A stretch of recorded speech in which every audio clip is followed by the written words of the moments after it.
शांति। आज 1 मई 2026 की बाबा की साकार वाणी है। बाबा कहते हैं, मीठे बच्चे, तुमने रावण की मत पर बाप की ग्लानि की तो भारत कौड़ी तुल्य बना। अब उसे पहचान कर याद करो तो धनवान बन जाएंगे। आज का प्रश्न है, सीढ़ी के चित्र में कौन सा वंडरफुल राज समाया हुआ है।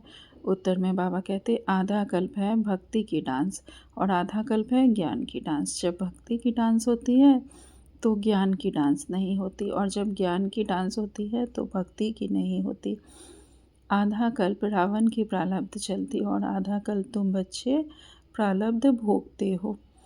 जो हम पुरुषार्थ अभी करें उसकी प्रारब्ध हम आधा कल्प भोगते हैं। बाबा कहते, यह कोई राज सीढ़ी के चित्र में समाया हुआ है। आज का गीत है ओम नमो शिवाय। ओम शांति। बाप बैठ समझाते हैं, भक्ति मार्ग में बहुत ही भक्ति की डांस की, ज्ञान की डांस नहीं की। भक्ति की डांस जब होती है तो ज्ञान की नहीं होती, जब ज्ञान की होती है तो भक्ति की नहीं होती, क्योंकि भक्ति की डांस उतरती कला में ले जाती है।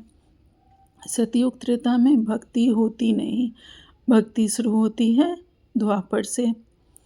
जब भक्ति शुरू होती है तो ज्ञान की प्रारब्ध पूरी हो जाती है, ज्ञान की प्रारब्ध समाप्त हो जाती है तो भक्ति शुरू होती है। फिर उतरती कला होती है। कैसे उतरते हैं सो बाप बैठ समझाते हैं। मैं कल्प कल्प आकर बच्चों को कहता हूँ, तुम बच्चों ने हमारी बहुत ही ग्लानि कर दी है। जब जब भारत में इस आदि सनातन देवी देवता धर्म की बहुत ग्लानि होती है तब मैं आता हूँ। ग्लानि किसको कहा जाता है वह भी समझाते हैं। बाप कहते हैं, मैं भिखारी नर्कवासी भारत को आकर कल्प कल्प स्वर्गवासी बनाता हूँ। तुम मेरी ग्लानि आसुरी मत पर करने के कारण कितने कंगाल बन गए हो। हम बाबा की ग्लानि करते, आसुरी मत पर चलते, कितने कंगाल बन जाते हैं। बाबा कहते हैं, राम राज्य था, अभी है रावण राज्य, जिसको हार और जीत दिन और रात कहा जाता है। अब विचार करो, मैं कब आऊँ। जिन्हों को राज्य दिया वही राज्य गवा बैठे हैं। हिसाब किताब तो सारा समझाया ही है। बाबा ने हमें राज्य दिया और वही राज्य हम गवा बैठे। बाबा ने सारा हिसाब किताब हमें समझा दिया है। बाबा कहते हैं, मैं आकर वर्षा देता हूँ, फिर रावण आकर तुम्हें श्रापित करते हैं। बाबा हमें वरदान देते हैं, आशीर्वाद देते हैं, रावण हमें श्राप देता है। भारत को खास, दुनिया को आम।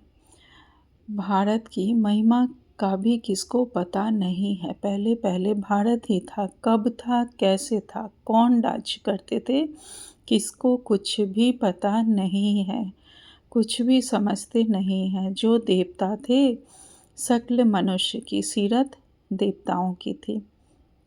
शक्ल उनकी जो देवी देवता थे मनुष्य जैसी थी, और सीरत मन से बहुत पवित्र पावन थी, सीरत देवताओं की थी। अब सूरत भल मनुष्य की है, सीरत आसुरी है। अब सूरत अभी भी हमारी मनुष्य की है, लेकिन सीरत अब देवता से आसुरी जैसी हो जाती है कलयुग में। बाबा कहते हैं, जिसको समझाते हैं वह समझते नहीं है, क्योंकि पारलौकिक बाप को ही नहीं जानते और ही बैठ गाली देते हैं। बाप की ग्लानि करते करते बिल्कुल ही कौड़ी तुल्य बन गए हैं। भारत का डाउनफॉल हो गया है। ऐसी हालत जब होती है, बाप कहते हैं, तब मैं आता हूँ। अभी तुम बच्चों को सम्मुख समझा रहा हूँ। कल पहले भी ऐसे ही समझाया था। यह दैवी संप्रदाय की स्थापना हो रही है। मनुष्य से देवता बन रहे हैं। मनुष्यों को यह पता नहीं है कि बाप कब आते हैं।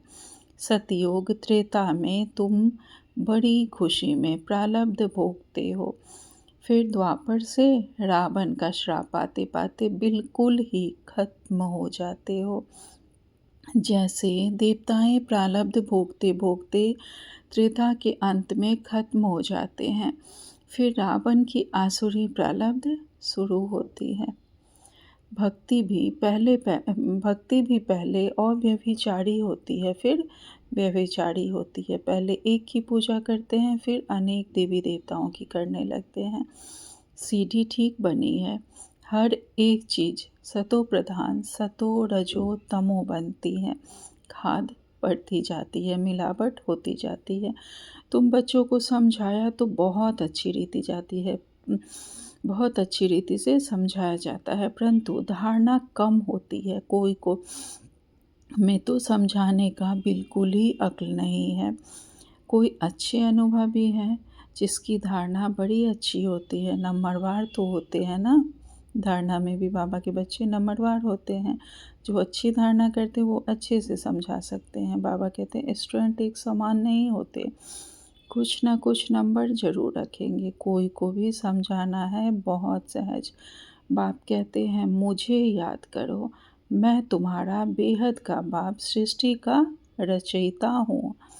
मुझे याद करने से तुमको बेहद का वर्षा मिलेगा, याद से ही खाद निकलेगी। सिर्फ यह समझाओ कि तुम भारतवासी सतयुग में सतो प्रधान थे, अभी कलयुग में तमो प्रधान बने हो। आत्मा में खाद पड़ती है। पवित्र होने बगैर कोई वहाँ जा नहीं सकता। जब तक पवित्र नहीं बनेंगे सतयुग में नहीं जा सकेंगे। नई दुनिया है ही सतो प्रधान। कपड़ा नया है तो कहेंगे सतो प्रधान, फिर पुराना तमो प्रधान हो जाता है। अभी सबका कपड़ा फटने लायक है, सब जर्जरीभूत अवस्था को पाए हुए हैं। जो विश्व के मालिक थे वही बिल्कुल गरीब बने हैं, फिर उनको ही साहूकार बनना है। बाबा कहते हैं जो विश्व के मालिक थे वही बिल्कुल गरीब हो गए हैं अब फिर उनको साहूकार बनना है। इन बातों को मनुष्य तो नहीं जानते।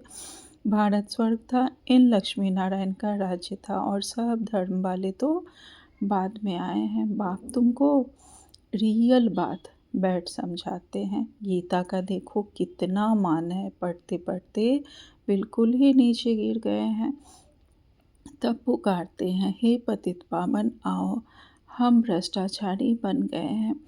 सदगति तो भगवान ही दे सकते हैं, बाकी शास्त्रों में तो सब है भक्ति मार्ग। शास्त्र जितने भी हैं सब भक्ति मार्ग के हैं। तुम्हारी बुद्धि में बैठा हुआ है हम बाप के ज्ञान से देवता बनते हैं। अब सारी दुनिया से वैराग्य है। सन्यासी भी भक्ति करते हैं, गंगा स्नान आदि करते हैं ना। भक्ति भी सतो प्रधान, फिर सतो रजो तमो में आती है। बाबा कहते हैं यह भी ऐसे हैं। आधा कल्प ब्रह्मा का दिन और आधा कल्प रात गाई जाती है। ब्रह्मा के साथ जरूर ब्राह्मणों का भी होगा। तुम अभी दिन में जाते हो, भक्ति की रात अब पूरी होती है। भक्ति में तो बहुत दुख है, उनको रात कहा जाता है। अंधेरे में धक्के खाते रहते हैं भगवान से मिलने के लिए। भक्ति मार्ग में सद्गति देने वाला कोई नहीं होता। तुम्हारे सिवाय कोई भी यथार्थ रीति भगवान को नहीं जानते। आत्मा भी बिंदी, परमात्मा भी बिंदी है। यह बात कोई भी समझ ना सके। परमात्मा ही स्वयं आकर ब्रह्मा तन से समझाते हैं कि आत्मा भी बिंदी है, परमात्मा भी बिंदी है, और कोई साधु सन्यासी नहीं बता सकते। बाबा कहते उन्होंने फिर भागीरथ बैल के रूप में दिखाया है ब्रह्मा बाबा को। अब बैल की तो बात ही नहीं है। बाप सब बातें अच्छी रीति समझाते हैं, परंतु किसकी बुद्धि में पूरी रीति बैठता नहीं। बाप बैठ समझाते हैं बच्चे, मैं तुम आत्माओं का बाप हूँ। तुम मुझे याद करो और वर्षे को याद करो तो तुम्हारे विकर्म विनाश होंगे। फिर भी कहते हो भूल जाते हैं। वाह, ऐसे साजन व बाप को भूलना चाहिए। स्त्री पति को अथवा बच्चे को अथवा बच्चे कभी बाप को भूलते हैं क्या? कोई भी स्त्री अपने पति को या बच्चे अपने पिता को कभी भूलते हैं क्या? यहाँ तुम क्यों भूल जाते हो? कहते भी हो बाबा आप हमको स्वर्ग का मालिक बना रहे हैं, फिर भी भूल जाता हूँ।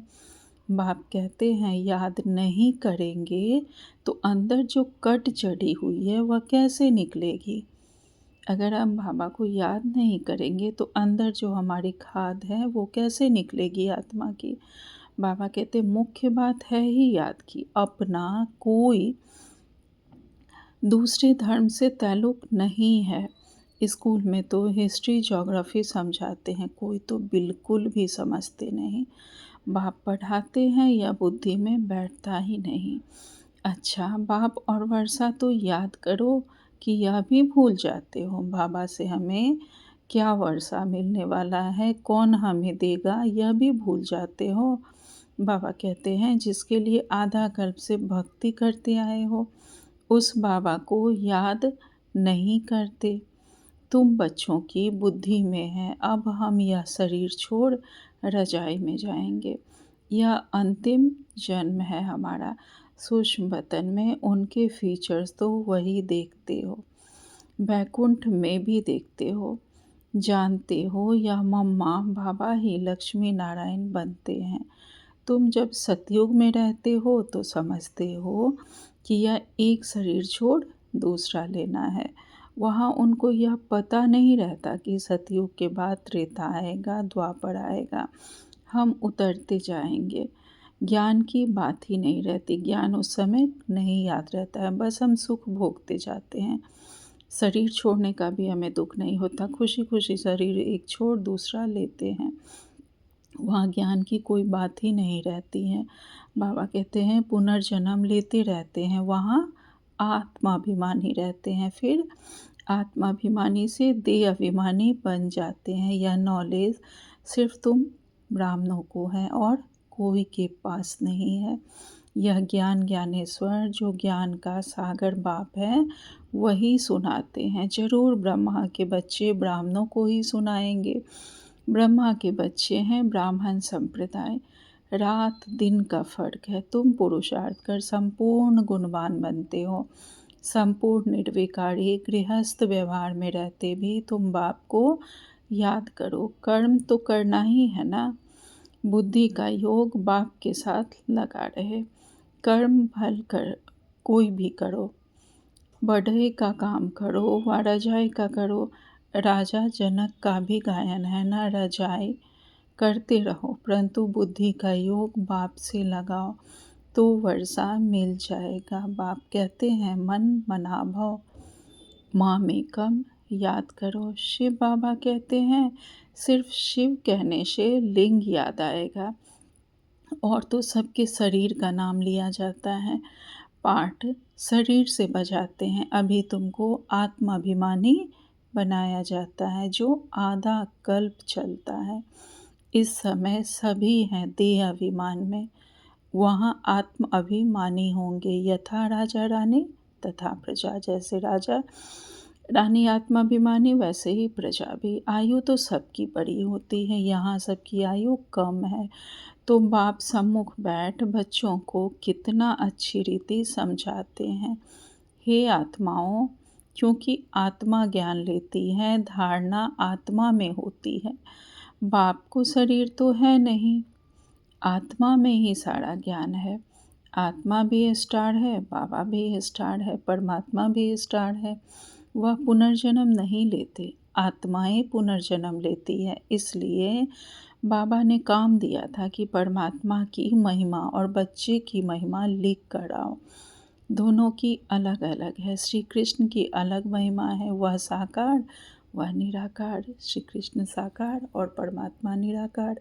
इतना गुणवान किसने बनाया? जरूर कहेंगे परमात्मा ने बनाया। इस समय तुम ईश्वरीय संप्रदाय हो, तुमको बाप सिखला रहे हैं, पीछे फिर प्रारब्ध भोगते हैं। सतयुग में तो कोई नहीं सिखलाएंगे, भक्ति मार्ग की सामग्री ही खत्म हो जाएगी। इस दुनिया से वैराग्य भी चाहिए, अर्थात देह सहित देह के सब संबंध छोड़ अपने को अशरीरी आत्मा समझना है। नंगे आए थे नंगे जाना है। यह पुरानी दुनिया खलास हो जानी है, हम सब नई दुनिया में अब जाने वाले हैं। बस यह याद की मेहनत करते रहो, इसमें ही फेल होते हैं, याद करते नहीं हैं। जो भी समझने के लिए आते हैं उनको पहले यही समझाना है। शिव बाबा ब्रह्मा द्वारा कहते हैं कि मुझे याद करो, याद से ही तुम्हारी सारी खाद निकल जाएगी, आत्माओं की खाद निकल जाएगी और तुम विष्णुपुरी के मालिक बन जाएंगे। विष्णुपुरी ही स्वर्गपुरी है। जो जितना हो सके बाप को याद करो, जितना बाप को, जिस बाप को आधा कल्प याद किया है अब वह सम्मुख आया है। भक्ति में पुकारते थे ना, तो अब वह सम्मुख आए हैं। कहते हैं मुझे याद करो, उनको कोई भी जानते नहीं, खुद ही आकर अपना परिचय देते हैं। परमात्मा खुद ही आकर अपना परिचय देते हैं।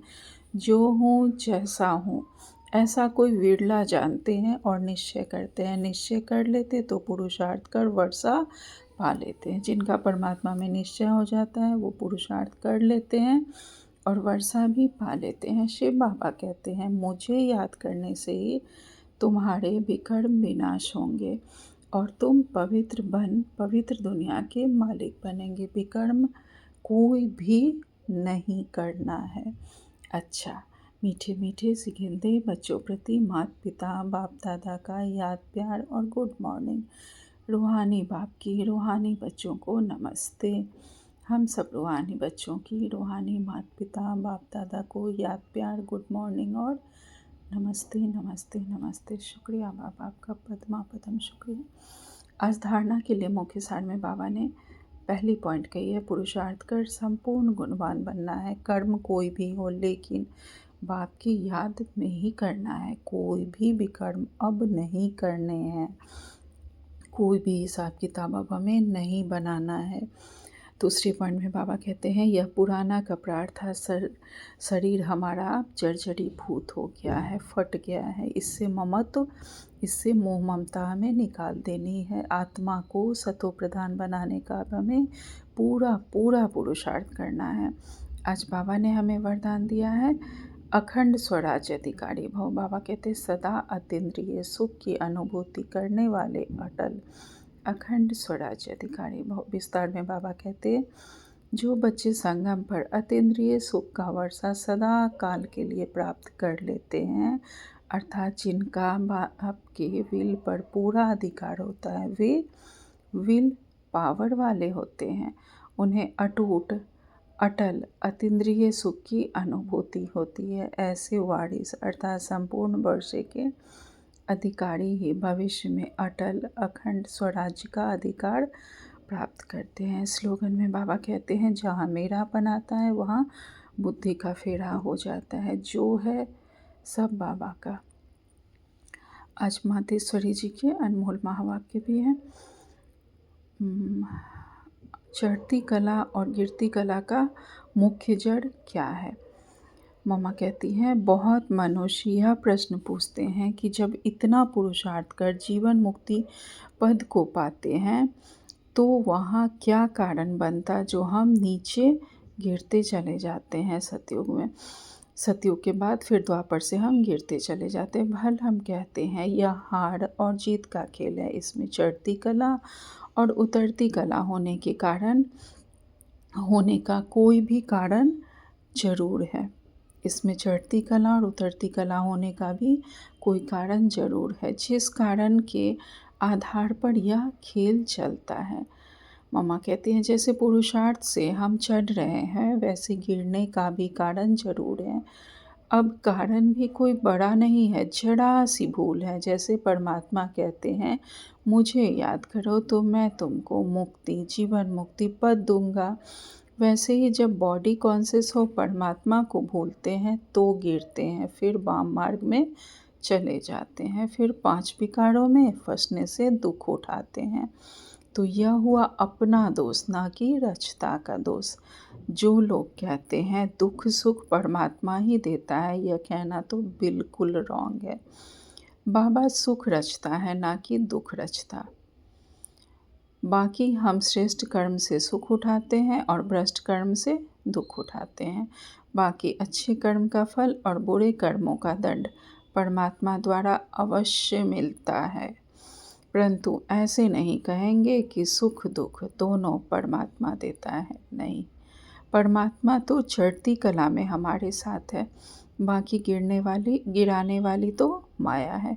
कॉमन रीति में भी कोई साथ अथवा मदद लेते हैं सुख के लिए, बाकी दुख उठाने के लिए कोई किसका साथ नहीं लेते। दुख में कोई साथ नहीं होता, बाकी तो जैसा जैसा कर्म वैसा वैसा फल की रिजल्ट। तो इस ड्रामा के अंदर सुख दुख का खेल अपने कर्मों के ऊपर बना हुआ है, परंतु तुच्छ बुद्धि मनुष्य इस राज को नहीं जानते। अच्छा, ओम शांति।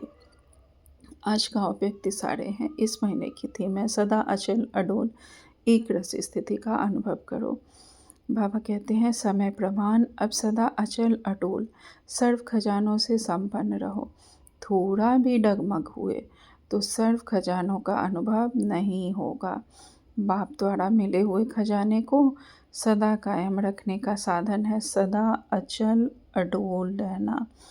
अचल रहने से सदा ही खुशी की अनुभूति होती रहेगी। जैसे विनाशी धन, नाम, मान, शान, कुर्सी आदि मिलती है तो खुशी होती है ना। यह तो अविनाशी खुशी है, लेकिन यह खुशी उसे रहेगी जो अचल अटोल एक रस स्थिति में रहेंगे। अच्छा, ओम शांति। शुक्रिया बाबा।